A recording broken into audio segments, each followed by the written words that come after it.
عزیز طلبہ طالبات اور معزز ناظرین، میں ہوں مظہر حسین سید اور آپ دیکھ رہے ہیں آن لائن اردو ٹیچنگ۔ آج ہم بات کریں گے علامہ اقبال کی نظم جواب شکوہ کے بارے میں۔ جواب شکوہ کے کچھ بند ہم نے اس سے پہلے پڑھے تھے اور ان کی تشریح کی تھی، مشکل الفاظ کے معنی بھی آپ کو بتائے گئے تھے۔ اگر آپ نے ہماری پہلی ویڈیوز نہیں دیکھیں تو ان کا لنک ڈسکرپشن میں دے دیا جائے گا، آپ وہاں سے ان ویڈیوز کو دیکھ سکتے ہیں۔ آج ہم اسی کو آگے جاری رکھیں گے اور جواب شکوہ نظم کے آخری کچھ بند آپ کے سامنے پیش کریں گے، ان کی تشریح کریں گے اور مشکل الفاظ کے معنی بیان کریں گے۔ لیکن اس ویڈیو کو شروع کرنے سے پہلے اگر آپ نے ہمارے چینل کو سبسکرائب نہیں کیا تو اس چینل کو سبسکرائب کر دیجئے تاکہ آنے والی ویڈیوز آپ کو بروقت مل سکیں۔ تو آئیے شروع کرتے ہیں۔ کیا کہا بہر مسلماں ہے فقط وعدہ حور، شکوہ بے جا بھی کرے کوئی تو لازم ہے شعور، عدل ہے فاطر ہستی کا ازل سے دستور، مسلم آئیں ہوا کافر تو ملے حور و قصور، تم میں حوروں کا کوئی چاہنے والا ہی نہیں، جلوہ طور تو موجود ہے موسیٰ ہی نہیں۔ مشکل الفاظ کے معنی دیکھتے ہیں۔ بہر مسلماں مسلمانوں کے لیے، حور جنت کی خوبصورت عورتیں جو جنت میں جانے والوں کو عطا کی جائیں گی، شکوہ بیجا وہ گلہ جو درست نہ ہو، عدل انصاف، فاطر ہستی دنیا کو پیدا کرنے والا یعنی اللہ تعالیٰ جس نے اس تمام دنیا کو تخلیق کیا ہے، دستور قانون اصول قاعدہ، مسلم آئین یعنی اسلامی قوانین اسلامی اصول، قصور کسر کی جمع ہے اور کسر کا مطلب ہے محل تو قصور کا مطلب ہوا محلات، جلوہ طور، طور وہ پہاڑ ہے جس پر حضرت موسیٰ کو اللہ تعالیٰ کا جلوہ دکھائی دیا تھا، یہاں مراد ہے اللہ تعالیٰ کا جلوہ۔ تو آئیے اب اس بند کی تشریح کرتے ہیں۔ کیا کہا بہر مسلماں ہے فقط وعدہ حور، اس بند میں شکوہ نظم کے ایک بند کا جواب دیا گیا ہے۔ میں شکوہ نظم کا وہ جو بند ہے وہ بھی آپ کے سامنے پڑھ دیتا ہوں تاکہ آپ کو اس بند کی زیادہ آپ کے سامنے وضاحت ہو سکے۔ یہ شکایت نہیں ہیں ان کے خزانے معمور،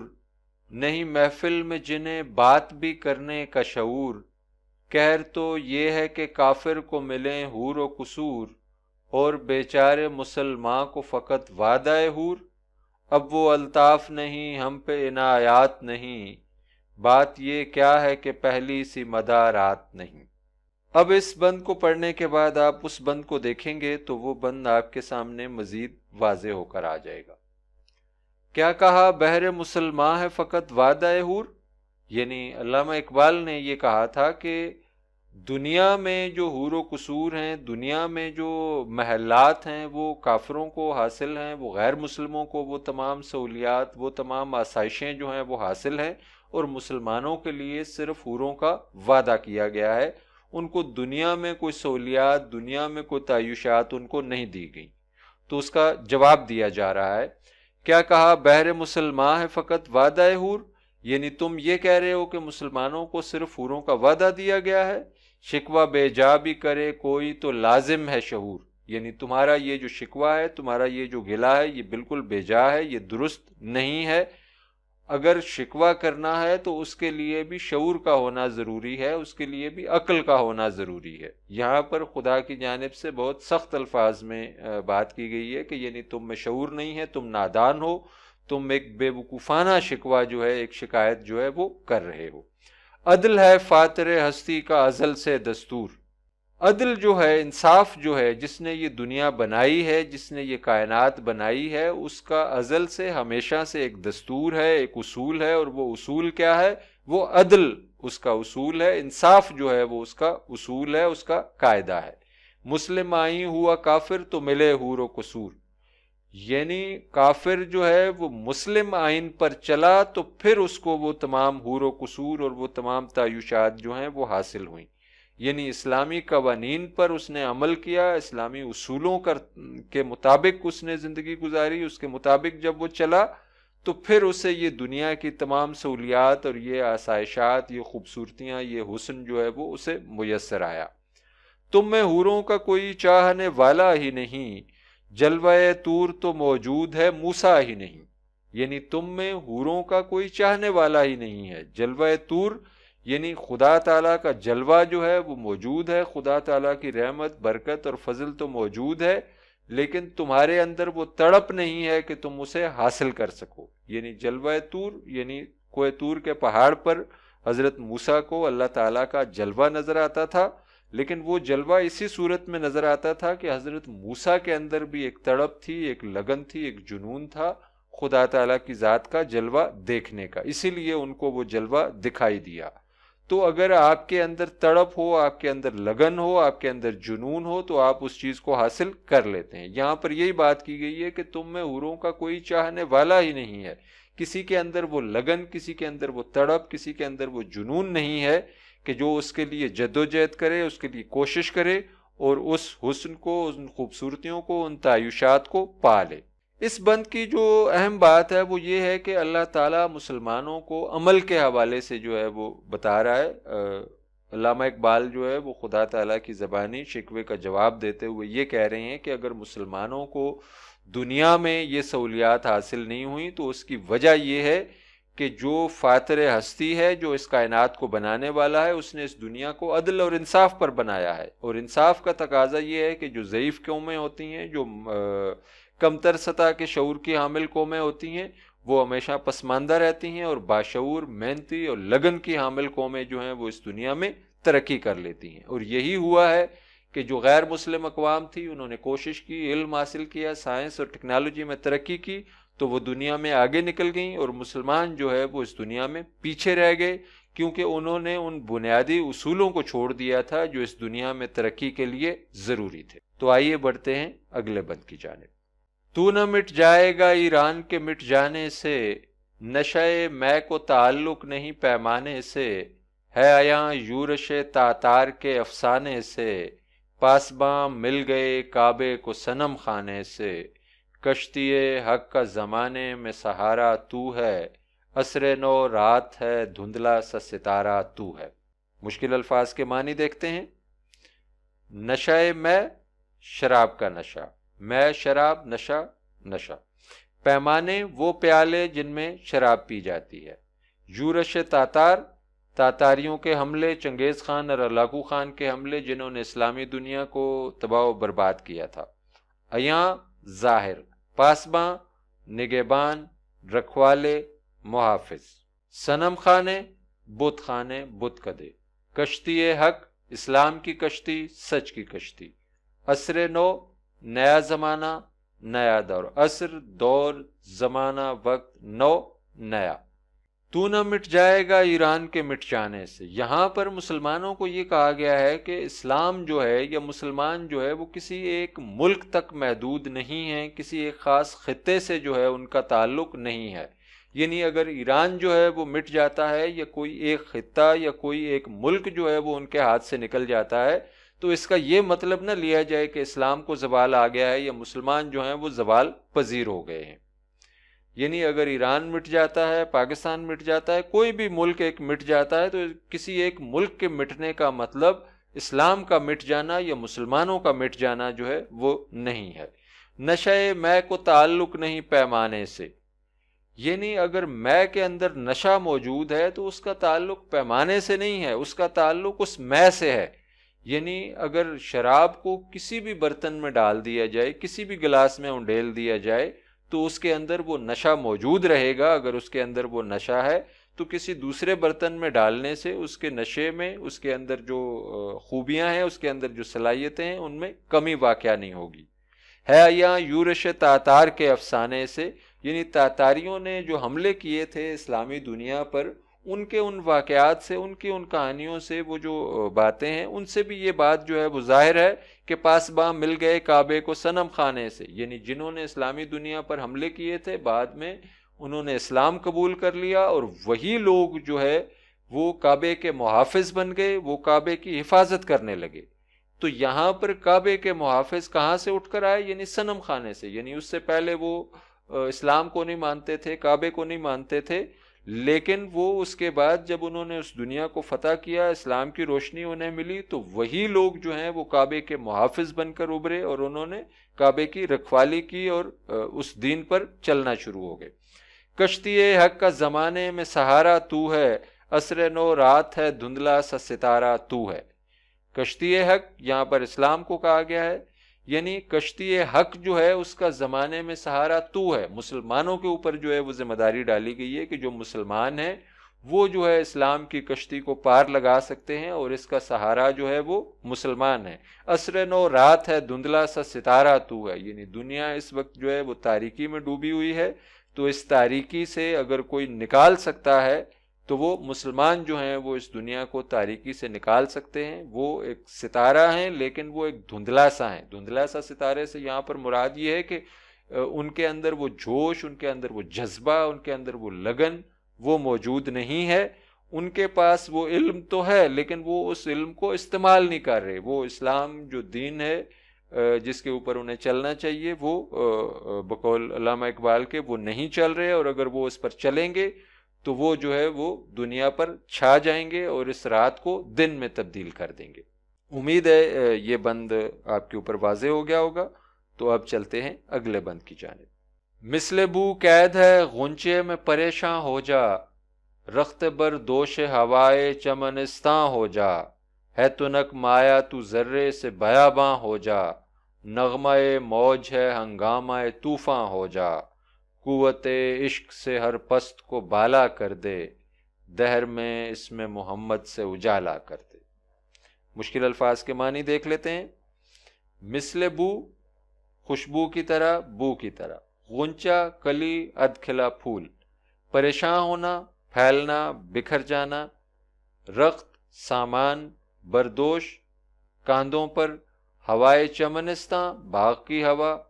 تنک مایا حقیر کمتر بہت کم سرمایہ رکھنے والا، بیاباں صحرا، نغمہ موج موج کا گیت، ہنگامہ طوفان یعنی طوفان کا ہنگامہ شور، قوت عشق عشق کی طاقت، پست کمتر بالا بلند، دہر دنیا زمانہ، اس میں محمد حضور صلی اللہ علیہ وآلہ وسلم کا نام۔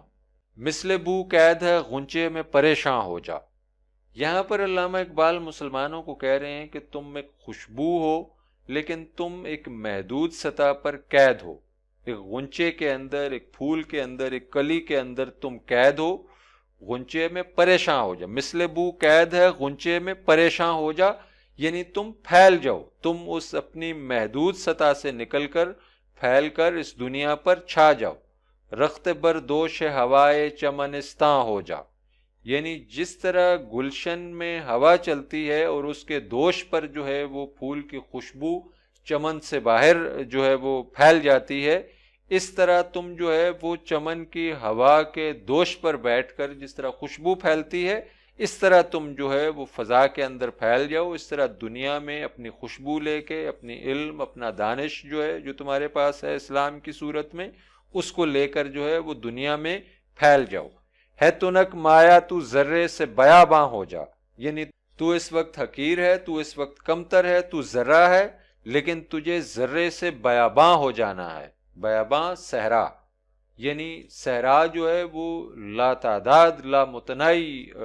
ذرات پر مشتمل ہوتا ہے، یعنی تو ایک ذرہ ہے اور تو نے پھیل کر جو ہے وہ صحرا کی طرح بے شمار جو ہے وہ ذرات میں تبدیل ہو جانا ہے۔ نغمہ موج ہے ہنگامہ طوفاں ہو جا،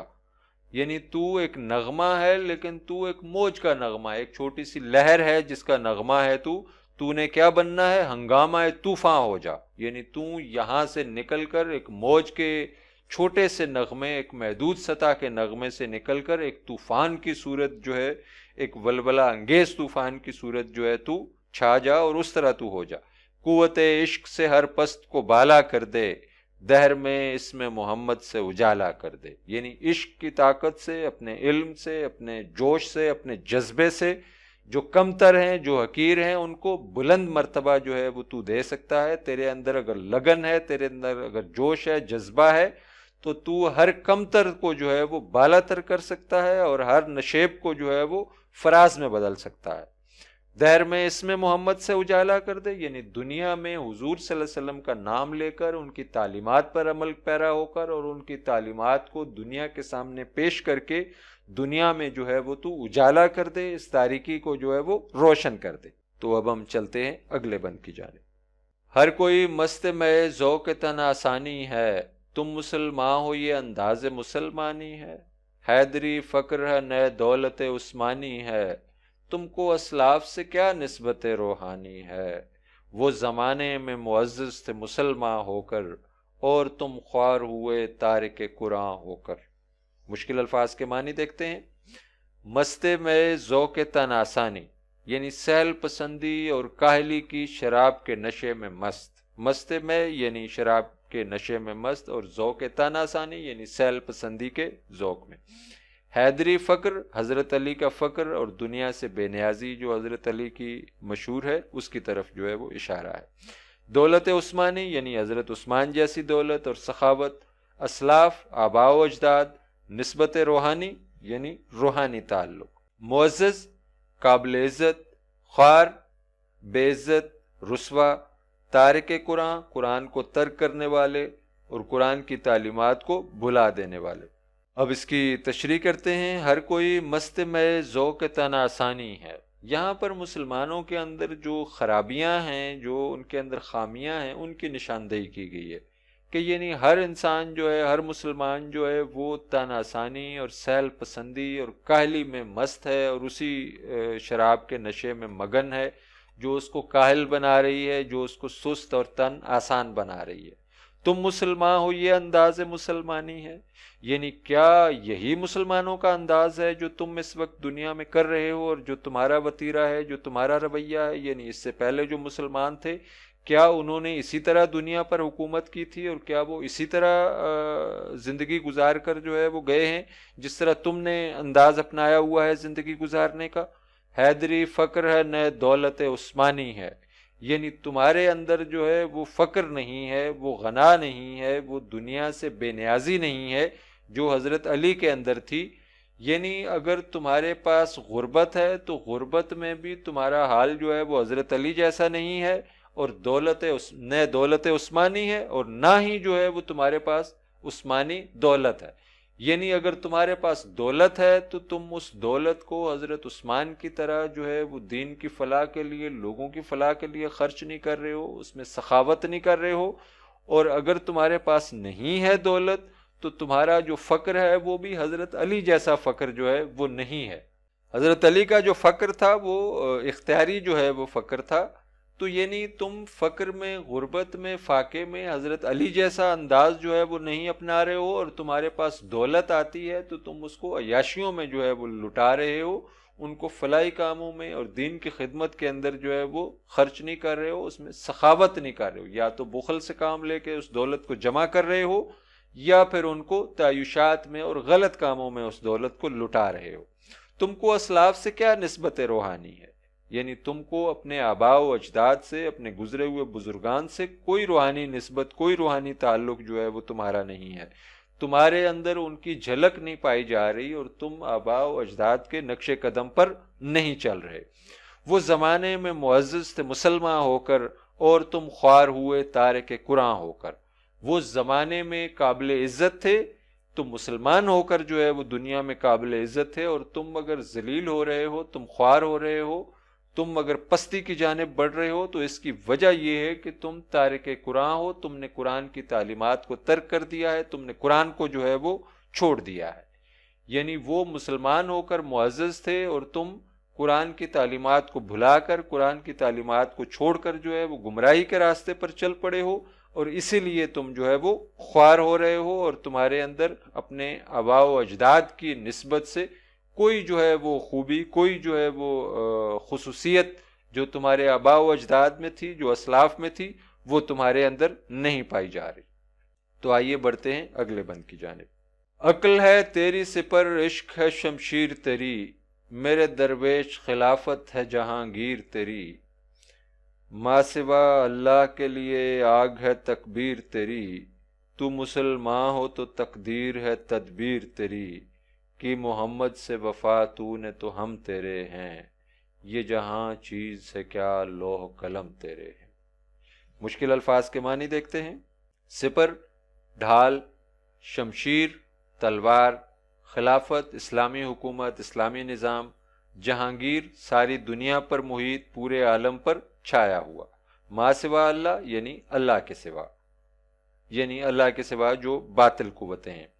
تکبیر، اللہ اکبر، اللہ کی عظمت کا بیان، لوح قلم، تختی اور قلم، یہاں جو ہے وہ مراد اس سے تقدیر ہے۔ عقل ہے تیری سپر، عشق ہے شمشیر تیری، میرے درویش خلافت ہے جہانگیر تیری، یعنی تو نے اگر دنیا پر حکومت کرنی ہے، دنیا پر چھا جانا ہے، دنیا پر راج کرنا ہے، تو اس کے لیے جو تیری ڈھال ہے وہ عقل ہے۔ اور شمشیر کیا ہے؟ شمشیر جو ہے وہ عشق ہے، یعنی تمہارے اندر جو ہے وہ عقل اور عشق کا ایک توازن تمہارے اندر ہونا جو ہے یہ بہت ضروری ہے۔ یعنی جہاں پر تمہارے اندر عقل ہو، تمہارے پاس علم ہو، دانش ہو، اور دنیا کی جو حکمتیں ہیں وہ تمہارے پاس ہو، اور پھر تمہارے اندر ایک لگن ہو، ایک جوش ہو اور ایک جذبہ ہو، جس کی بنیاد پر تم وہ عملی طور پر جو ہے وہ ان چیزوں کو نافذ کر سکو۔ تو علامہ اقبال نے اس بند کے اندر اور اس مصرے کے اندر جو ہے وہ دو چیزوں کو بیان کیا ہے، عقل اور عشق کو،